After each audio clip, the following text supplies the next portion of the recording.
ज़्यादा हुजूर प्यार करते हैं उम्मत से। लेकिन नबी पाक सल्लल्लाहु अलैहि वसल्लम ने फरमाया 7 साल के बच्चे को नमाज का कहो और 10 साल का न पढ़े तो सजा दो, उसे मुनासिब हद तक तंबीह करो, सजा दे के भी पढ़ाओ। क्योंकि उम्र ऐसी होती है, आपको फसल को पानी भी देना पड़ता है और जड़ी बूटी को काटना भी पड़ता है। आपको बंदा कहे नहीं मैं बड़े मेहरबान तबीयत का मालिक हूं जी, मैं जड़ी बूटी कैसे काटूं? तो भाई जड़ी बूटी को काटना भी फसल से प्यार ही है, इस पर भी तवज्जो होना चाहिए। एक मुनासिब मिकदार में आप किसी चीज़ को भी रखें, अफरात और तफरीद से पाक।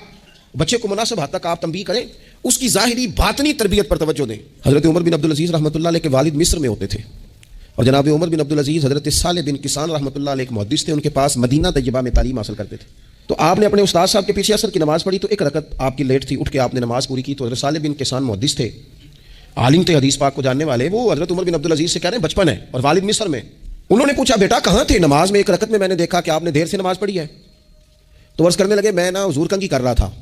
बाद बच्चे आईने के सामने खड़े रहते हैं, फिर बड़ी बड़ी देर ही खड़े रहते हैं। कंघी कर रहा था तो ज़रा देर हो गई।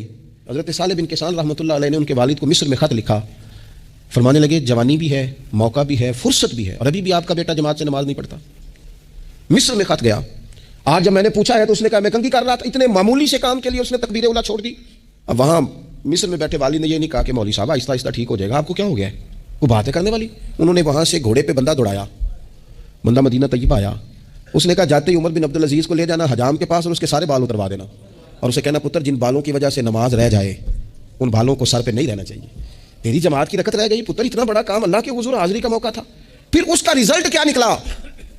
हज़रत उमर बिन अब्दुल अज़ीज़ बादशाह बने।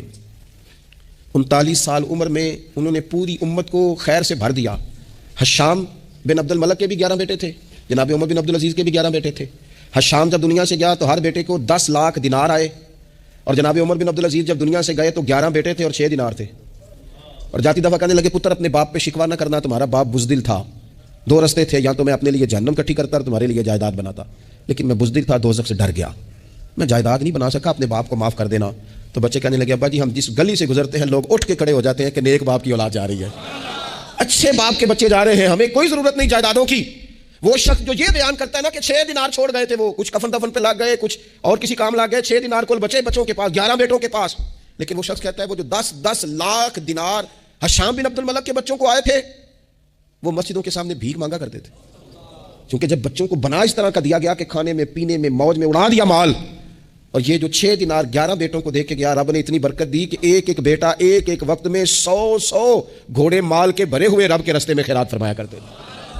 असल दौलत औलाद है, असल दौलत इसका इखलाक है, असल दौलत औलाद की अखलाकी तरबियत है।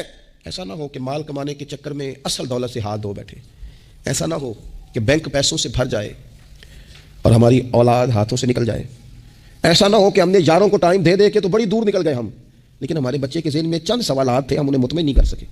हमने नौकरों के ज़िम्मे डाल दिया, फलाने के ज़िम्मे डाल दिया, चचा के ज़िम्मे डाल दिया, वक्त नहीं दिया, टाइम नहीं दिया। कायनात में सबसे मसरूफ़ ज़िंदगी रसूल करीम की है, और हुज़ूर तो उन्हें कंधों पर भी बिठाया करते थे, नमाज में भी बच्चे साथ आ जाते थे अपनी। और फिर बच्चों को एहसास दिलाएं कि सब इंसान बराबर हैं, उन्हें तकवे का दरस दें। हमने नाराज़ नहीं होना। अमीरों के बच्चों को यह सबक दिया जाता है कि तुम्हारा स्टेटस नहीं है, तुम फलाने नाल खेडन डैस हो। हज़रत उमर के ज़माने में एक गवर्नर के बेटे ने गरीब के बेटे को मारा था, तो हज़रत उमर ने ना गवर्नर साहब को माजूल करके ऊँट चराने पर लगा दिया। लोगों ने कहा अब्बे का क्या कसूर है? फरमाने लगे उसका भी तो कसूर है ना, उसी ने तो इसे बताया कि तू गवर्नर का पुत्र है।